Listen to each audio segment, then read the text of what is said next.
Hello दोस्तों, welcome back to my channel. हो आप सब अच्छे होंगे। तो ये है 23 फरवरी का व्लॉग और यहाँ पे मैं अपने लिए ब्रेकफास्ट बना के खा रही हूँ। और आज ब्रेकफास्ट में है ब्रेड बटर और थोड़ा सा उसमें चीनी भी डाला है, क्योंकि बहुत दिन हो गया था और मेरे हस्बैंड ने ही कहा कि चीनी डाल दो, तो मैंने भी अपने लिए डाल लिया। काफ़ी अच्छा लगा, बहुत दिन बाद। बचपन में मम्मी बना के देती थी कभी कभी, तो होता है ना, पुरानी यादें ताज़ा हो गई। और ब्रेकफास्ट करने के बाद मैं शावर वगैरह लेके फ़्रेश होके यहाँ पे खाने में लग गई हूँ। आज खाने में बहुत ही सिंपल सा खाना बन रहा है, दाल चावल और आलू गोभी का भुजिया। तो यहाँ पे बस वही, यहाँ पे दाल बन रहा है और साथ में बन रहा है आलू गोभी का भुजिया। और सिंपल सा खाना है, आज ज़्यादा कुछ करने का मन नहीं था और जल्दीबाजी भी था क्योंकि थोड़ा देर हो गया था मुझे एडिटिंग में। तो यहाँ पे मैंने सोचा कि फटाफट क्या बन सकता है, तो मैंने सोचा कि चलो आलू का भुजिया, दाल चावल आलू गोभी का भुजिया बना देते हैं। और एक तरफ ये सब चढ़ा के गई, उसके बाद दूसरा काम था कपड़ा वगैरह सरियाने का काम रहता है, जो डेली का काम होता है। तो ये सब तो रहता ही है। यहाँ पे एक तरफ मैंने सब्जी चढ़ा के, दाल चढ़ा के, मतलब भुजिया चढ़ा के और दाल चढ़ा के मैं चली गई दूसरा काम करने। तो यहाँ पे ये वाला जो ड्रेस आप देख रहे हैं, ये इस ड्रेस का भी एक कहानी है। ये काफ़ी पुराना ड्रेस है और मैंने आज बहुत दिन बाद सोचा कि चलो, बाहर तो पहन नहीं पा रही हूँ तो घर में ही पहन के इसको, बोलते हैं ना, सधा देते हैं। एक्चुअली ज़्यादा नहीं पहना है, नया ही है। मेरे हस्बैंड ने मुझे बर्थडे पे दिया था, आई थिंक 3-4 साल पहले। तो ये देखने में बहुत अच्छा लगता है। इसका नीचे में, ऊपर में प्लेन है और नीचे में इस तरह से डिज़ाइन बना हुआ है। और कभी कभी, बट आज पहना तो थोड़ा टाइट हो गया है मुझे, बट सोचा थोड़ा देर पहनती हूँ। तो कभी कभी अच्छा लगता है, पुराने कपड़े में आप आ जाते हैं तो आपको काफ़ी खुशी मिलती है कि आपको वो कपड़ा आ रहा है जो आज से 4-5 साल पहले आपने लिया था। तो बट हालांकि ये तो मुझे टाइट हो रहा था, मैंने थोड़ा देर बाद इसको चेंज कर लिया, बट थोड़ा देर ही पहना तो अच्छा लगा। और यहाँ पे एक और इसमें ख्याल आया था मुझे कि इसका ऊपर वाला पार्ट हटा के ना, जो ऊपर वाला पार्ट ही टाइट है, ऊपर वाला पार्ट हटा के इसको बस स्कर्ट की तरह बनवा लूँ टेलर से। बट देखते हैं, वो सब प्रोजेक्ट में लगना का मतलब है कि आपको पूरी तरह से इन्वॉल्व होना पड़ता है, जाना आना समझाना टेलर को। तो उसके बाद मैं जो बाकी का काम था उसमें लग गई। जो पहले तो कपड़ा उतारने का काम है, क्योंकि ऑलरेडी एक बकेट कपड़ा धो के रखा है, उसको डालना है। तो यहाँ पे कपड़ा पहले उतारूंगी, फिर उसके बाद जगह बनेगा, तो जगह बनाने के बाद फिर कपड़ा का नेक्स्ट लॉट जो होता है वो डालूंगी। तो ये काम तो डेली का काम है, एक दिन भी छूट जाता है तो कपड़ा थोड़ा बढ़ जाता है बास्केट में। तो मैं कोशिश करती हूँ कि डेली ही धो लूँ। जैसे आज धोया तो कल सुबह, मतलब कल सुबह तक सूख जाता है कपड़ा, क्योंकि इतनी गर्मी हो गई है। और फिर दूसरे दिन उस कपड़ा को उतार के फिर नया कपड़ा जो भी धोया है वो लगा दूं। तो यहाँ पे वही कर रही हूँ। सेकंड स्लॉट का जो कपड़ा है, एक तो उतार लिया, अब यहाँ पे फिर उसको टांगूंगी। तो ये सब डेली का काम होता है, डेली करना होता है। और बहुत एक चीज़, एक टॉपिक पे मैं बात करना चाहती हूँ, तो व्लॉग एंड तक देखिएगा, क्योंकि जो देख रहे हैं व्लॉग उनको फ़ायदा होगा। जैसे कि मैं आज बात करूँगी कि अगर आप वर्किंग है या आपके पास टाइम नहीं मिलता है, कुछ जो बोलते हैं ना, घर का साफ़ सफाई, घर का मैनेजमेंट, जैसे कैसे किस तरह से मैनेज कर सके। अगर आप वर्किंग मॉम हैं तो आप किस तरह से अपना घर को मैनेज कर सकती हैं, तो एक का दो टिप्स मैं दूँगी और प्लीज़ व्लॉग एंड तक देखिएगा। तो यहाँ पे मैं शौर्य को नीचे लेने आ गई और काफ़ी तेज़ धूप थी और मतलब अचानक से ही धूप तेज़ हो गया है। तो बस उसके बाद जो भी हमने खाना वगैरह खाया, बर्तन वगैरह धोया। और ये शाम का टाइम का वीडियो। यहाँ पे मेरा आज मन कर गया कि फ्राइड जो मैगी होता है ना वो बनाऊँ, और साथ में चाय दूध सब बॉयल हो रहा है। तो यहाँ पे फ्राइड मैगी का तैयारी हो रहा है। फ्राइड मैगी में सबसे पहले मैं क्या करती हूँ ना, जो मैगी होता है ना उसको पानी में थोड़ा सा तेल डाल के बॉयल कर लेती हूँ और उसके बाद बॉयल करके अलग कर देती हूँ। जैसे नूडल्स बनता है ना, चाउमीन बनता है ना, वैसे ही। तो यहाँ पे वही करूँगी, वही प्रोसेस है। उसके बाद कढ़ाई में उसमें नमक, उसमें प्याज, मिर्ची, लहसुन ये सब डाल के, और उसके बाद जो बॉइल्ड मैगी है उसको डाल के फ्राइड मैगी बनाऊंगी। तो यहाँ ये चीज़ ना, ये वाला मैगी मेरे हस्बैंड को भी बहुत पसंद है और मुझे भी बहुत पसंद है, बट शौर्य नहीं खाता, उसको प्लेन मैगी ही पसंद है। तो मैंने उसको दिया तो वो नहीं खाया, बट ठीक है, सबका अपना अपना पसंद होता है। तो यहाँ पे उस ये तीनों बर्नर पे तीनों ही चीज़ चढ़ा हुआ है, एक तरफ दूध, एक तरफ चाय, एक तरफ मैगी। तो मैगी तो हमने पहले चाय पी लिया, उसके बाद हम लोग ने मैगी खाया था। तो चूँकि आज फ्राइडे का दिन था तो कुछ मन किया कि चलो बनाते हैं। कुकिंग करने में मुझे बहुत अच्छा लगता है, नया नया रेसिपीज़ ट्राई करना। कोशिश करती हूँ कि कुछ ना कुछ नया बनाऊँ ताकि अपने को भी मन लगे और हस्बैंड को भी अच्छा लगे कि कुछ नया नया चीज़ बन रहा है। मतलब अपने को मुझे ज़्यादा सुकून लगता है कि अगर मैं कुछ नया चीज़ ट्राई करती हूँ। तो ये मेरा सोच है, मेरा मानना है कि कुछ ना कुछ नया ट्राई करते रहना चाहिए, कुछ ना कुछ नया डिश बनाते रहना चाहिए, कुछ ना कुछ नया रेसिपीज़ ट्राई करते रहना चाहिए। क्या पता उसमें से कुछ अच्छा हो जाए, और अच्छा बन जाए तो एक आपका एक रेसिपी आपके नाम हो जाएगा। जैसे कभी भी कोई गेस्ट आते हैं ना, तो वो बना सकते हैं आप और उनको खिला सकते हैं। तो ये बहुत अच्छा लगता है मुझे।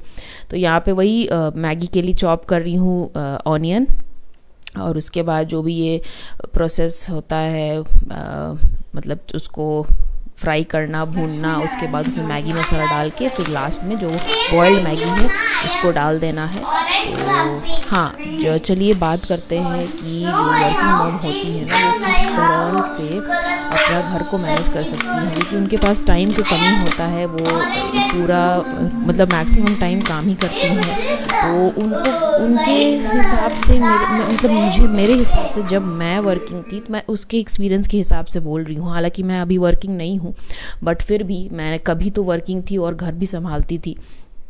तो मेरे हिसाब से ना, जैसे अगर आपको पूरा दिन टाइम नहीं मिलता है ना, तो आप रात का जो टाइम होता है, रात के टाइम स्पेशली अगर नेक्स्ट डे आपका ऑफ है, हॉलीडे है, तो आप वो रात का टाइम को यूज़ करिए, यूटिलाइज़ करिए जितना हो सके उस काम को, जो काम निपटाना है आपको, घर रिलेटेड काम होता है, जैसे कुछ साफ़ सफाई करना है जिसके लिए आपको टाइम नहीं मिल रहा है, कुछ अरेंजमेंट करना है, कुछ ऑर्गेनाइजेशन करना है। तो जो आपके पास जब पूरा घर का काम हो जाता है, जैसे खाना वगैरह हो गया रात का, सारा कुछ डिनर प्रिपरेशन से लेके बच्चा को खिला दिया, या कोई जो भी जैसे भी, अगर आपके पास आपका बच्चा है और आप वर्किंग है तो उस केस में ये अप्लाई होगा जब बच्चे सो जाते हैं या सारा काम ख़त्म हो जाता है। बोलते हैं ना कि रात का खाना होने के बाद जो आपके पास टाइम बचता है, और ये टाइम आप यूटिलाइज़ कर सकते हैं, स्पेशली अगर नेक्स्ट डे आपका हॉलीडे है, जैसे फ्राइडे वाला दिन है। तो फ्राइडे वाला दिन आप ऐसे मैनेज करिए कि आप उस दिन देर तक थोड़ा अपना एजेंडा रखिए। मतलब खाना खाने के बाद जो टाइम मिलता है आपको, मान लीजिए आपका घर का काम हो जाता है 9:30-10 बजे तक, तो आप एटलीस्ट 1 से 1.5 घंटा निकालिए जो आप काम नहीं कर पा रहे हैं, जो डेली वाले दिन, जो मंडे टू फ्राइडे नहीं हो पा रहा है, वो फ्राइडे को रात में करिए, या नेक्स्ट डे जिस दिन भी छुट्टी है आपका, तो उस दिन के एक दिन पहले आप ट्राई करिए कि आप जितना हो सके काम आप ख़त्म कर लीजिए, जितना हो सके काम आप निपटा लीजिए। जैसे ये क्यों मैं बोल रही हूँ, जैसे रात का जो टाइम होता है ना, उस समय कुछ भी काम नहीं होता है, सारा काम हो चुका है हमारा, हम सब जिम्मेदारी से निपट चुके हैं, बच्चे सो गए हैं, हस्बैंड को खाना मिल गया है, घर का काम हो गया है, खाना बन गया है, बर्तन धुला गया है। तो ये बहुत अच्छा तरीका है, ये टेक्निक है कि अगर आप वर्किंग मॉम है और आपका घर का काम नहीं हो पा रहा है और थोड़ा अस्त व्यस्त हो रहा है, तो आप रात के टाइम को यूटिलाइज़ करिए, रात के टाइम को पूरी तरह से यूज़ करिए, क्योंकि उस समय एक्चुअली में कुछ काम नहीं रहता है, आपको सीधा सोना रहता है। तो सोने को थोड़ा सा अपना, बोलते हैं ना, जैसे 1 घंटा बाद सो लीजिए, 1-1.5 घंटा बाद सो लीजिए, बट रात में जो काम आप निपटा सकती हैं वो आप निपटा दीजिए, ताकि नेक्स्ट डे छुट्टी होने के बावजूद भी बहुत सारे और भी काम रहते हैं, तो उस काम को आप उस समय ख़त्म कर सकती हैं ऑन टाइम। मतलब वो काम आपका क्लीनिंग वगैरह, अरेंजमेंट वगैरह, वो सब काम आपका उस दिन ही ख़त्म हो जाएगा और आप नेक्स्ट डे आप अपने फैमिली के साथ भी इंजॉय कर सकती हैं। तो रात के टाइम को खूब अच्छे से यूटिलाइज़ करिए, ये मेरा मानना है। तो आगे आप मेरे व्लॉग में देखेंगे कि मैंने ना आज रात को क्योंकि नेक्स्ट डे सैटरडे था, तो रात के टाइम ना मैंने पूरा किचन का कैबिनेट से लेके स्लैब से लेके चिमनी से लेके सारा कुछ साफ़ किया। बस मुझे 1 घंटा एक्स्ट्रा लगा, जैसे कि जहाँ मेरा घर का सारा काम हो जाता है 10 बजे तक, मुझे आज 11 बज गया था। लेकिन मैंने सोच लिया था क्योंकि नेक्स्ट डे छुट्टी है और मुझे उठना नहीं है जल्दी, तो इसीलिए क्यों ना इस टाइम का यूटिलाइजेशन करें और अपना जो भी काम आप पेंडिंग है, जिस चीज़ में आप बैकलॉग है आपका, जिस चीज़ में आप छूट रहे हैं पीछे, तो उस चीज़ को कंप्लीट कर लें। और घर का काम के साथ साथ मान लीजिए रात में ही वो काम कर लिया तो नेक्स्ट डे आप फ्री हो जाइएगा उन कामों से, तो नेक्स्ट डे आप कुछ और चीज़ में यूटिलाइज़ कर सकती हैं। नेक्स्ट डे आप कुछ और, मान लीजिए फैमिली के साथ आप बाहर घूमने जा सकती हैं। तो एज अ वर्किंग मॉम अगर आप ये सब छोटा टिप्स है ये, मतलब कि जैसे कि जो मुझे ऐसा लगा कि इस तरह से आप अपना टाइम का मैनेजमेंट कर सकती हैं। बोलते हैं ना टाइम मैनेजमेंट कैसे करें, नहीं समझ में आता है। मैं वर्किंग हूँ, तो वर्किंग मॉम्स अगर इस तरह से अपने रात का टाइम को यूटिलाइज़ करेंगे और नेक्स्ट डे स्पेशली अगर छुट्टी है, तो इस तरह से अपने टाइम को मैनेज करिए ताकि आपका मैक्सिमम यूटिलाइजेशन हो जाए टाइम का, और आपका घर का काम भी हो जाए, आपका ऑफिस का काम भी हो जाए, और आपका घर भी पूरा अरेंज्ड हो जाए। तो ये एक टिप है वर्किंग मॉम्स के लिए जो अपना टाइम नहीं निकाल पाती हैं घर के कामों के लिए, घर के साफ़ सफाई के लिए, कुछ क्लीनिंग वगैरह के लिए, ऑर्गेनाइजेशन वगैरह के लिए। तो इस तरह से मैं सोचती हूँ कि ये आइडिया आप अपना सकते हैं कि रात के टाइम को यूटिलाइज़ करें और इस तरह से आपका सारा कुछ मैनेज हो जाएगा।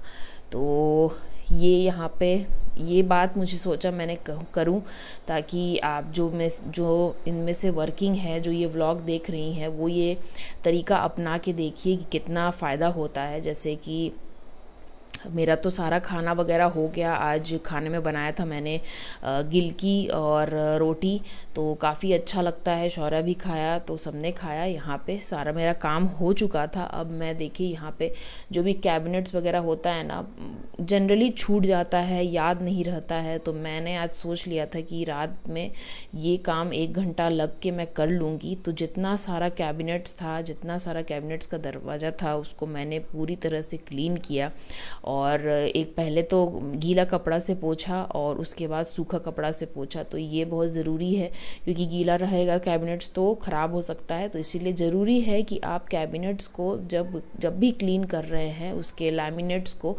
तो एक पहले तो गीला कपड़ा से पोंछिए, उसके बाद सूखा कपड़ा से पोंछना ज़रूरी है ताकि पानी ना रह जाए। तो और पानी रह जाएगा तो उसका दाग भी दिखता है, तो वो भी अच्छा नहीं लगता है। तो इसीलिए मैं कोशिश करती हूँ कि गीला कपड़ा से पोंछने के बाद सूखा कपड़ा से ज़रूर पोंछूं। और ये छोटा टिप्स मैं जो आपको देती हूँ, अगर आपको ये टिप पसंद आता है तो प्लीज़ इस बात पे लाइक कर दें, क्योंकि मतलब अगर आपको इस बात से कुछ भी फ़ायदा होता है, किसी को भी फ़ायदा होता है, तो बहुत मेरे लिए बहुत बड़ी बात है। किसी को मैं हेल्प कर सकूं तो ये इससे बड़ी बात क्या हो सकती है। तो मेरे ब्लॉग के ज़रिए किसी का हेल्प हो जाए, किसी का मन खुश हो जाए, तो मतलब और क्या ही चाहिए। मैं ब्लॉग इसीलिए बनाती हूँ ताकि आपको मोटिवेट कर सकूँ, आपको कुछ सिखा सकूँ जो मैं जानती हूँ।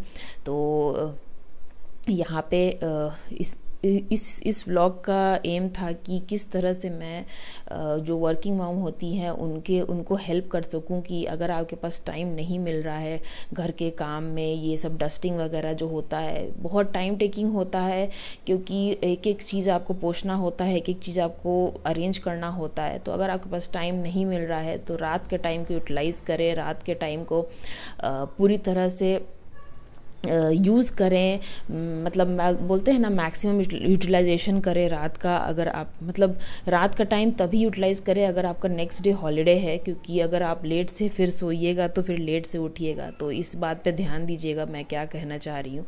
जब भी नेक्स्ट डे हॉलिडे होता है तो उस दिन का रात को आप यूटिलाइज़ कर सकते हैं।